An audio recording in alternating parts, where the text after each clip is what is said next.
Yaqqu ya. Eshityapsizmi?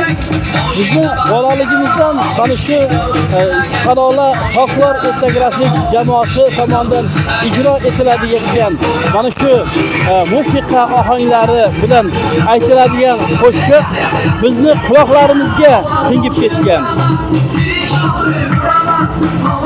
Juda ko'plab ansambllar, juda ko'plab yurtdoshlarimiz, juda ko'plab san'atkorlarimiz mana shu qo'shiqni aytgan, lekin haqiqiy Shalola xalq dastasi tomonidan, etnografik jamoa tomonidan ijro etiladigan day chiqmaydi. Bir eshitib ko'ring-a.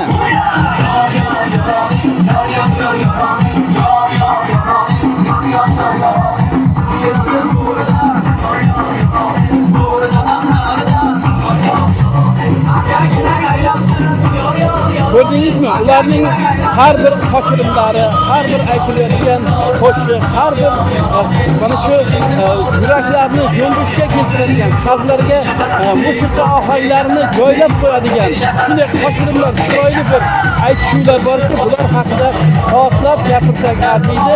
Bugun mana shu Boysun bahori xalqaro festival o'tkaziladigan maydonda bo'layotgan Tandir festivalida ham xuddi ana shunday sho'x-shang qo'shiqlarni, juda chiroyli bir tomoshalarni ko'rishingiz mumkin. Bu yerda nafaqat bugun Boysun tumanida tashkil etilgan xalq dastalarining chiqishlari, balki butun viloyatdagi barcha tumanlardan kelgan san'atkorlarimizni chiqishlarini ham tomosha qilasiz. Bizni 5-maygacha davom etadigan mana shu festivaldan olib borayotgan ko'rsatuvlarimizni, lavhalarimizni kuzatib boring. Biz sizlarga mana shunday bir-biridan chiroyli ko'rsatuvlarni namoyish etamiz. Jo'raqul Tursunov, Sobir Shahmardonov, Boysun.